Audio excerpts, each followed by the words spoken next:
Okay, good day to all students. Sa video lesson na ito, ang itatackle naman natin is yung detailed information about the periodic table of elements. So dito pag-aaralan natin yung iba't ibang aspects, iba't ibang properties of the different elements involved in the arrangement of the periodic table of elements. But before that, we have to discuss first the short history of the development of the periodic table of elements. The periodic table of elements is a common sight in classrooms, campus hallways, and libraries. But it is more than a tabular organization of pure substances. Scientists can use the table to analyze reactivity among elements, predict chemical reactions, understand trends and periodic properties among different elements, and speculate on the properties of those yet to be discovered. The modern periodic table arranges the elements by their atomic numbers and periodic properties. So, ang pagkaka-arrange pala po ng periodic table of elements is based on atomic number and periodic properties. Several scientists work over almost a century to assemble the elements into this format. So, among the scientists who work to create a table of the elements, from left, we have Antoine Lavoisier, Johann Wolfgang Dobereiner, Johann Newlands, and Henry Moseley, and some other scientists that we are going to discuss in this video. In 1789, French chemist Antoine Lavoisier tried grouping the elements as metals and non-metals. So siya pala po yung unang nag-attempt na i-arrange ang period elements based on metals and non-metals. 45 years later, German physicist Johann Wolfgang Dobereiner observed similarities in physical and chemical properties of certain elements. He arranged them in groups of 3 in number of atomic weight and called them triads. Observing that some properties of the middle element such as atomic weight and density approximated the average value of these properties in the other 2 in each triad. A breakthrough came with the publication of a revised list of elements in their atomic masses at the first International Conference of Chemistry in Germany in 1860. They concluded that hydrogen would be assigned the atomic weight of 1 and the atomic weight of other elements would be decided by comparison with hydrogen. For example, carbon being 12 times heavier than hydrogen would have an atomic weight of 12. British chemist Johann Newlands was the first to arrange the elements into a periodic table with increasing order of atomic masses. So dito naman po ang kay John Newland, inarrange niya based on atomic mass. He found that every 8 elements had similar properties and called this the law of octaves. He arranged the elements in 8 groups but left no gaps for an undiscovered element. So yun naman po ang pagkaka-arrange niya, walang palta or walang gap doon sa mga elements na hindi pa na-discover, na kung sakali may dumating, saan po yun ilalagay. So yun yung arrangement ni John Newlands, using the law of octaves. In 1869, Russian chemist Dmitry Mendeleev created a framework that became the modern periodic table, leaving gaps for elements that were yet to be discovered. So while arranging the elements according to their atomic weight, he found that they did not fit into the group. He would rearrange them. Mendeleev predicted the properties of some undiscovered elements and gave them names such as Eka-aluminium for an element with properties similar to aluminum.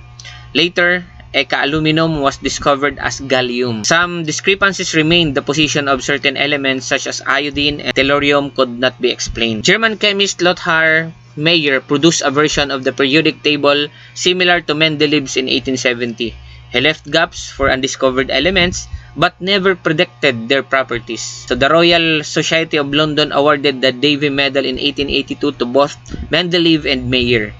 The later discovery of elements predicted by Mendeleev, including gallium in 1875, scandium in 1879, and germanium in 1886, verified his predictions, in his periodic table won universal recognition. In 1955, the 101st element was named Mendeleevium in his honor. So the concept of subatomic particles did not exist in the 19th century. In 1913, English physicist Henry Moseley used X-ray to measure the wavelengths of elements and correlated these measurements to their atomic numbers. He then rearranged the elements in the periodic table on the basis of atomic numbers. So this helped explain disparities in earlier version that had used atomic masses. So ito na rin po yung kasalukuyang ginagamit natin, that the periodic table of element is arranged based on the atomic number. So in the periodic table, the horizontal rows are called periods. Yung from left to right, ang tawag is period, with metals in the extreme left and non-metals on the right. The vertical columns, called groups, consist of elements with similar chemical properties. The periodic table provides information about the atomic structure of the elements and the chemical similarities or dissimilarities between them. Scientists use the table to study chemicals and design experiments. It is used to develop chemicals used in the pharmaceutical and cosmetics industries and batteries used in technological devices. UNESCO named 2019 the International Year of the Periodic Table to mark the 150th anniversary of Mendelev's publication. Our researchers and teachers worldwide took this opportunity to reflect on the importance of the periodic table and spread awareness about it in classrooms and beyond. Workshops and conferences encourage people to use the knowledge of the periodic table to solve problems in health, technology, agriculture, environment, and education. Publication houses organize monthly activities such as quiz, contests, podcasts, personal story sections, and industry site tours. These initiatives demonstrated how the elements are integral to our daily lives in medicines, pesticides, and lithium batteries. So ito na po, pag-aralan na natin itong arrangement ng periodic table of element. Kagaya ng binanggit kanina, column, itong pababa, we have group. Ang tawag po dyan is group. Kung titignan natin dito, we have group 1 to 18. Ayan, group 1, ito, helium. Nasa group 1 po is hydrogen, lithium, sodium, potassium, rubidium, cesium, francium. Ito naman nasa group 2, itong pababa rin na ito. We have beryllium, thorium. Group 3, scandium. Ito, hanggang dito. 4, 5, 6, 7, 8, 9, 10, 12, 13, 14, hanggang 18. So, we have 18 groups. Ang ibang tawag po dyan is family. 18 family or 18 groups in the periodic table. At ito naman pong line na to, itong papunta dito, from hydrogen to helium, magkasama naman sila sa isang period. Ang period, we have 7 period. We have period 1 from hydrogen to helium. Period 2, we have lithium to neon. We have period 3 from sodium to argon. And period 4, we have potassium to krypton. So on hanggang dito po, hanggang number 7. So, to sum up, ilan po ang groups natin pagdating sa periodic table of elements? Okay, we have 18 groups. At sa period naman, ilang period meron tayo? Okay, we have 7 periods in the periodic table of elements. Okay, naka-arrange po yan based on properties. Kung mapapansin po natin, itong kulay niya, itong nandito kasama ng hydrogen, kasama itong nitrogen, oxygen, fluorine, chlorine, bromine, iodine. Ang kulay po na yan dito sa legend is, sabi dyan is diatomic nonmetal. Pag sinabi po natin diatomic nonmetal, in nature, they cannot exist alone. So, kailangan po dyan, kapag hydrogen, naka-symbol is H2, meaning hydride. Dalawang atom po siya. Kapag N, dapat ang sulat po natin yan, hindi lang N. That should be N sub of 2. Ito naman pong lithium, sodium, potassium, ito, itong kulay na to, same colors. Alkali metals po sila. So, considered sila as metals. Ito naman medyo orange po, from beryllium to radium.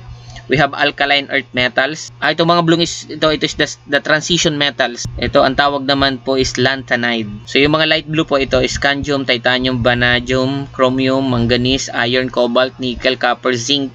Hanggang dito sa baba, na mga same colors, kasama sila sa tinatawag na transition metals.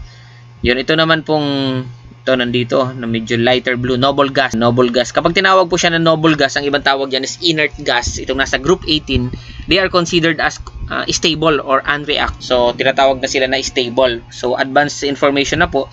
Kapag tinatawag na stable gases or noble gases, sila yung may 8 na po na tinatawag na valence electron sa outermost shell nila. So, stable na sila. Except po dyan ang helium. Kasi ang helium is 2 electron lang naman ang capacity niya.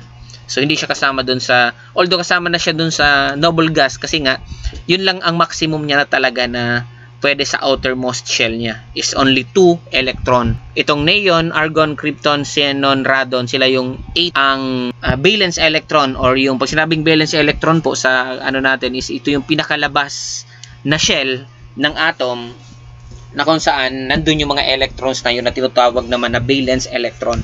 Nasa valence shell na tinatawag. So, a table of chemical element arranged by atomic numbers. Kaya kung babasahin po natin yan, ng sunod-sunod ang pagbabasa po natin yan, ganito, hydrogen, followed by helium, lithium, beryllium, boron, carbon, nitrogen, oxygen, fluorine, neon, ganyan. Balik sa sodium, magnesium, aluminum, silicon, phosphorus, sulfur, chlorine, argon, back to potassium, calcium, scandium, titanium. Yun po ang arrangement niya ng pagbabasa.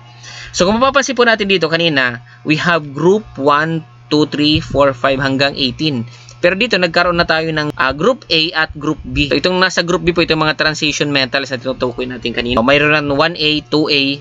Susundan ng 2A dito po is tatalon tayo dito sa boron group is 3A, 4A, 5A, 7A, 8A, 6A, 7A, at ito po yung 0 or noble gas. 3B, 4B, 5B, 6B, 7B, 8B, at ito yung 1B, 2B. Yan pong groups na yan na dinivide naman sa B at sa A group. Yan naman ang nag-identify naman kasi ng kung bakit sila nilagay as 1B, 2B. Ito ay 1A, 2A. Yang group na po ina yan na A at B, ito, kung 1A, ang pinakalabas po niya na valence electron ay 1. Ito naman 2A, ang pinaka-valence electron niya is 2. Dalawa ang electron niya na nasa labas. Ito naman 3A, ganun din. Itong sa B, ganun din po yan. For example, itong nasa 3B ito, at tatlong valence electron din ang outermost shell niya or yung kanyang tinatawag na valence electron. So, madadaanan pa po natin ulit yan mamaya. So, when we say atomic number, so dito po sa legend na to, ito yung itong sa taas na to, upper left corner of the box, yan yung atomic number. Ito naman pong H na to is the atomic symbol. At itong hydrogen word na to is the atomic name. So, the atomic number represent the number of protons in the nucleus of an atom. So, ang atomic number pala po, yun yung tinutukoy kung ilan ang proton sa nucleus ng atom. Pag sinabi pong proton, this is the positively charged particle na nasa loob ng atom. So, ibig sabihin, ang hydrogen pala po, isa. Kaya kung ang atomic number, for example, neon, 10 ang kanyang atomic number, ilan ang kanyang proton? Automatically, the proton is 10. Kung ilan yung kanyang atomic number. And in neutral atom po, for your information, kung ilan ang number ng proton, yun din ang number ng electron. So, yun po. Yun din ang mag-a-identify ng number of electron. So, which determines the chemical properties of an element and its place in the periodic table. In the periodic table of elements, the atomic number is located at the upper left of the element. In the middle is the letter symbol for the element. Example, H. Okay, pagsusulat pula po ng atomic symbol, is the first letter is capital letter. Yung naman pong kasunod, kung dalawa po, halimbawa ay iron, Fe, yung E is small letter. Yun po yung pagkakasulat ng chemical symbol ng ating mga elements. So, in the periodic table, there are families which are group or of elements with similar properties. Yung binanggit natin kanina. Yung group, itong pababa, we have 18 groups. Ang ibang tawag nga po is family. At ito naman po, we have 7 periods. May iba't ibang properties po yan. Ito nga nasa B group na to, yung tinatawag natin na are the transition metals. Ito nasa B group. This is the so-called the transition metals. A group is a column on the periodic table. Column. Elements have the same number of valence electron. Yun. Kaya pula po sila grinupo dyan, ay magkakapareha sila ng number of valence electron. Pag sinabi ulit natin na valence electron is the outermost, the electrons in the outermost shell of the element. Ayan. Ito po yung example ng valence electron na tinutukoy po natin. Ayan, kung titingnan po natin ito nasa labas na to ng shell, we have 2 shells. Ang ibang tawag po dyan sa shells na yan is the energy level. Ang ibang tawag po, pwede rin tawagin na shell or energy level. So, we have the first main energy level and then the second energy level. So, kung nasa labas po niya 3 electron, meaning nasa group 3 po siya. Nandito siya sa group nito. Yan, ito po yung mga nasa labas ng shell. Ang tawag po dyan is valence electron. So, tinanong itong sa magnesium. Yun, 1, 2. Dalawa rin. 1 and 2 ang kanyang valence electron. Balikan po natin sa arrangement. Magnesium, beryllium. Magkasama po sila sa isang group. Kaya pareha silang dalawa ang valence electron. Ayan, ito rin po. Calcium. Tingnan po natin. Dalawa ang kanyang valence electron. Yung nasa pinakalabas na shell. Ang shell po niya, kung titignan natin, we have 1, 2, 3, 4.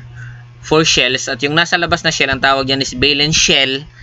At yung electron na nandyan is valence electron. Kung titignan natin, dalawa. Meaning, nasa group 2. Okay, valence electron. In general, the numbers of valence electrons of a representative element is equal to the group number. Binanggit na natin. Ganitong nasa group 1A, itong lithium, 1A. Beryllium, 2A. Meaning, dalawa yung dots niya. Yan yung nagre-represent na valence electron. Itong 3A, 3, 4A, 4, 5A, 5, 6A, 6, 7A, 7. At yung nasa 4A, yung tinatawag natin na noble gas, 8 na. 1, 2, 3, 4, 5, 6, 7, 8. Kaya po siya tinawag na stable. Tandaan po natin, para maging stable ang isang element, kailangan niya ng 8 na valence electron sa labas ng kanyang shell. So itong nasa group 8A, meaning sila ay mga stable or nasa tinatawag na noble gases. Kaya alam na natin kung bakit itong hydrogen, lithium, sodium, potassium, rubidium, cesium, francium, lahat sila ay nasa 1A kasi nga sila ay tig-iilan pong valence electron, tig-iisa. Ito nasa 17 na to, kung tatangin din natin, hindi talaga siya 17 siya sa pangkalahatan, ano po. Pero kung yung sa A group, magiging siyang 3, 4, 5, 6, 7A. Meaning itong fluorine, chlorine, bromine, iodine, astatine, ito ay mga ilan ang kanilang valence electron. Kung sila ay nasa 7A, meaning 7 ang kanilang valence electron. Dito naman po tayo sa, tingnan natin itong period. Ito yung group 1, hydrogen, lithium, sodium. Tingnan ninyo ang ilan ang kanyang valence electron. Ito, hydrogen, isa lang naman talaga ang electron niya, 1. Itong lithium, 1. Itong sodium, 1. Kasi number 11 baga po ang sodium kung bibilangin natin yung kanyang electron, 1, 2, 3, 4, 5, 6, 7, 8, 9, 10, 11. Kasi nga 11 ang kanyang atomic number, sabi natin kanina, the atomic number is the number of proton. And in neutral atom, the number of proton is always equivalent to the number of electron. Ito naman nasa group 14, tignan natin, 1, 2, 3, 4. Meaning nasa 4A po ito. 4A, 4 ang kanyang valence electron. Tingnan natin itong silicon. We have 1, 2, 3, 4. The same. Nasa group 17, ito yung 7A. So kung 7A yan, 7 ang kanyang valence electron. Tingnan natin itong fluorine. 1, 2, 3, 4, 5, 6, 7. Tama. Itong chlorine. 1, 2, 3, 4, 5, 6, 7 din. So we have metals, non-metals, and metalloid. Ito nakadilaw. Ito yung mga metalloids. Can be either converted. Ito yung mga ginagamit po sa mga electronic devices. Ito mga metalloids. Can be converted between metals and non-metals ang properties po kasi nila. Can be convertible to metals and also to non-metals. Ito namang mga nasa blue is non-metals. Itong mga pula, metals. Ito yung diniscuss natin kanina, iba't ibang uring metals. We have the alkaline earth metals, the transition metals. Ang group B, yung binanggit natin kanina, ito yung transition metals, yung nasa B group elements from 3B, 1B to, ito dito pa nagsimula ang 1B, 2B, kasi itong group naman itong 1B, ito yung 1 valence electron, 2 valence electron, 3 valence electron, ganun. So ito naman yung mga iba pang properties and trends sa periodic table of element na dapat nating matutunan. We have, ayan, kung titingnan natin ito, electronegativity, kapag left to right, increases. Ang radius naman po niya, kapag right to left, increases, meaning kapag left to right, papaliit po siya. Pag pababa naman, atomic radius increases. Pag pataas naman, electronegativity increases, ionization energy increases, electron affinity increases, metallic character increases kapag right to left to right, non-metallic processes. So isa-isahin po natin yung mga yan. Unahin natin itong atomic radius. Sabi kanina, kapag kanan papunta sa kaliwa, increasing, meaning itong hydrogen sa helium, alin ang mas malaki ang radius? Correct, mas malaki po ang hydrogen.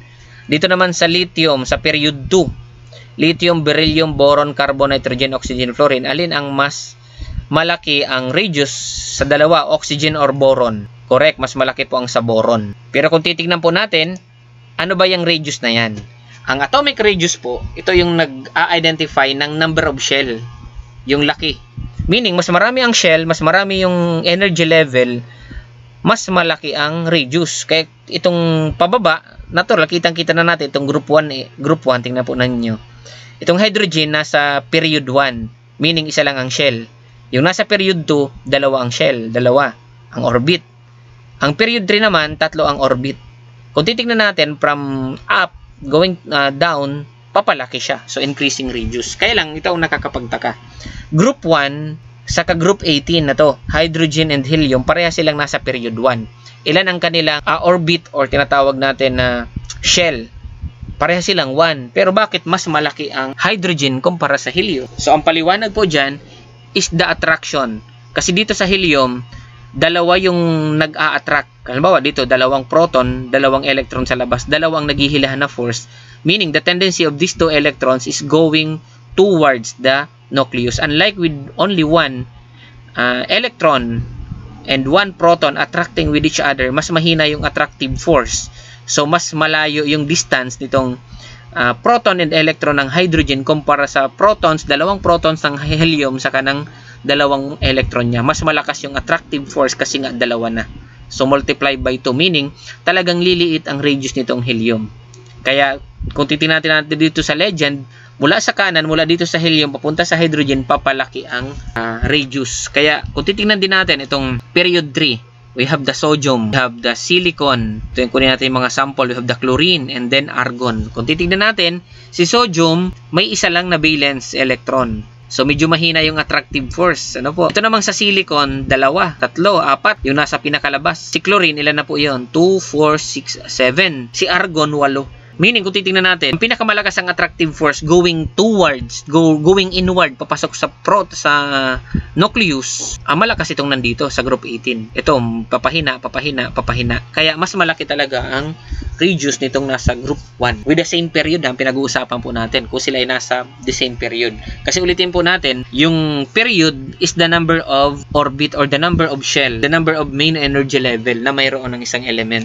Kagaya nitong ito, nasa group 7 na to, itong francium, radium na to, punta dito, lahat sila ay tig-pipitong shells. So, meaning marami na po ang kanilang electrons. Ayan, sana malinaw sa atin yung sa radius. Ayan, ito yung sample. Oh. Kapag left to right, decreases. Kaya itong mga nasa kaliwa, mas malalaki ang radius nila kumpara dun sa mga nasa kanan. At yung mga nasa baba naman, automatic na yun kasi papadagdag ang shell, wala nang pagtatalo po dun. Kasi increasing na ang number of shell, meaning increasing ang radius nitong pababa. Ayan, sabi po dito, I'm smaller in size, hence valence electrons are more attracted. I'm bigger in size, hence valence electrons are less. Kasi nga ito, mas marami na ang ano po nito. Siyempre, mas malayo siya, less attraction. Ito naman, mas malapit dun sa proton, mas malakas ang attraction. Magkasama sila sa isang group. Pero kita naman natin, sa number of shells pa lang, 3 shells na to, ito 2 lang. So, meaning, mas malaki talaga itong magnesium. Okay, sunod naman po natin, electronegativity. Increasing. Kapag left to right, increasing electronegativity. Kapag mula sa baba pataas, increasing electronegativity. Ano po ba yung electronegativity? Ayan, electronegativity is a chemical property that describes the tendency of an atom or a functional group to attract electrons toward itself. Ito po yung kakayanan ng isang atom na makapag-attract ng electron or mag-invite ng electron.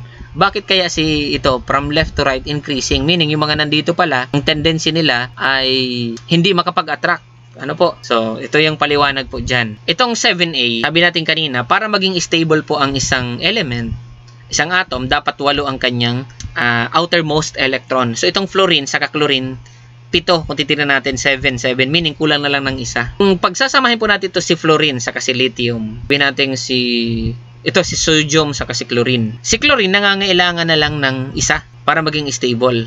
Si sodium nangangailangan ng 7 para maging 8. Sa tingin po ninyo, sino ang mas madaling makapaghigop ng electron na kailangan nila? Si isa na mag-a-attract siya ng 7 o itong may 7 na isa na lang kailangan? Ayan, syempre itong 7 na ang malakas. Kasi ano na po siya, isa na lang, okay na. Kumbaga sa biyahe, isa na lang, solve na siya. So, kaya mas malakas ang electronegativity ng mga non-metals. Ano po, itong mga papunta sa non-metals. Unlike nitong mga nasa metals group, nasa group 1A, 2A, 3A, 4A. Itong nasa 5A, 6A, 7A, yan yung malalakas po ang kaniyang electronegativity. Kasi ang sabi nga, electronegativity is a chemical property that describes the tendency of an atom or functional group to attract electrons toward itself. Ang electron affinity po, it has something to do also with the electronegativity. They are interrelated. So, as the electronegativity increases, the electron affinity increases. Kasi pag sinabi po natin electron affinity of an element is defined as the energy released when an electron is added to an isolated gaseous atom to form a gaseous anion or negative ion. So, kung titignan po natin kung bakit siya increases in electron affinity, katulad po ng electronegativity, ito na po yung energy na nire-release. So, an electron affinity is how readily a neutral atom gains an electron. Negativity, ability to attract electron. Ito namang electron affinity is how readily a neutral atom gains an electron. So, kung titignan po natin, from left to right, increases. From bottom to top, increases. Okay, ionization energy naman tayo. Kapag sinabi po natin ionization energy, yun, related naman din siya sa electronegativity. So, ionization energy also called ionization potential. In chemistry and physics, the amount of energy required to remove an electron from an isolated atom or molecule. So, pare-pares po sila halos ni electron affinity, electronegativity, and then ionization energy. Ibig sabihin po, kung babalikan natin kanina, itong fluorine, 7 ang nasa labas na siya, electron. Itong mga nandito, 1. So, kung titingnan po natin, para maging stable, halimbawa, kukuha ba si fluorine ng 1 na lang para maging 8 o papalayasin yung 7? Alin ang mas madali? Kumuha siya ng 1 electron o tanggalin niya yung 7 electron? Kaya kung tatanggalin natin ang 7 electron dito sa fluorine, mas mataas na energy ang kailangan. So, yun yung tinatawag natin na ionization energy. Ito yung energy na i-release para matanggal yung electron na nasa labas. Ano po? Yung outermost electron. So, kaya itong mga nasa 7A na to, 6A, ilang electron ang tatanggalin dito sa 6A? 6. So, it requires lot amount of energy to remove that 6 in comparison dun sa 2 na kailangan lang nila. Dun sa tinatawag natin na affinity. So, 2 na lang ang kailangan nila sa electronegativity. Unlike dito sa lithium, kahit ito tinawag ng mga metals, itong nasa 1B, 1A, 1 lang ang electron na nasa labas nila. Little amount of energy. Pwede nang mag-alis dun sa energy level na yun, yung isang ano. Kaya po yung mga metals baga natin, kaya siya good conductor of electricity, heat and electricity. Kasi nga, yung valence electron po nila is iisa lang. So, kunting amount lang ng heat, maitatransfer nyo na yung energy. Ano po, maililipat niya na yung energy. Unlike yung mga non-metals, kagaya ng yung ginagamit natin as insulator. So, bago po magdaloy dun ang kuryente, sunog na siya. Kasi nga, grabing energy na ang kailangan just to remove the valence electron in that kind of non-metal element. Ano po? Kaya yung mga non-metal, mataas ang ionization energy. Yung mga metals, ito yung mabababa ang ionization energy. Ito yung energy na kailangan para tanggalin yung electron na nasa outermost shell ng atom. So, sa metallic and non-metallic property naman tayo. So, related din po siya. So, yung matataas ang ionization energy, yun yung mga tataas ang non-metal. Yung mababa ang ionization energy, yun yung mataas ang metallic property. Ayan, tingnan po natin dito. Metallic versus non-metallic. So, ibig sabihin, itong mga nasa group 1, 2, hanggang 3A or 1 to 3B, yan yung mga metals. Matataas ang metallic property itong mga nandito. Itong mga nandito na sa 5A, 6A, 7A, yan na yung matataas naman ang non-metallic property. Kaya mga tinatawag yan na non-metal. Kaya kung tignan natin dito sa direction, most metal yung mga nandito. Yun. Bakit naman sa halimbawa itong 1A, mga metal sila from lithium to francium, cesium, mas mataas itong number 87 na to kumpara sa lithium. Kasi nga po, kagaya ng paliwanag natin kanina sa radius, mas malayo na siya sa attraction nung nasa gitna, yung nucleus na tinatawag natin. Yung nandun yung proton po, yung proton and then the neutron. Yung proton ang nag-a-attract po ng electron, malayo na siya kasi number 7 na to, na group, na period, 7 na ang shell niya, malayo na. So, mahina na yung attractive force, meaning, little amount of energy, pwede nang tanggalin yung valence electron. Pwede na siyang mag-transfer into another, yung tinatawag natin na excited state. Pwede na siyang, kunting amount lang ng energy, mapupunta na sa agad sa excited state, yung tinatawag natin na valence electron. Kaya mataas ang metallic property nitong nasa baba kumpara sa nasa taas. At itong nasa kaliwa naman, mataas ang metallic kumpara doon sa nasa kanan. Kasi nga, yung papunta sa kanan is going to non-metals. Metals tend to lose electron in chemical reaction as indicated by their low ionization energies. Within a compound, metal atoms have a relatively low attraction or electrons. This is indicated by their low electronegativities.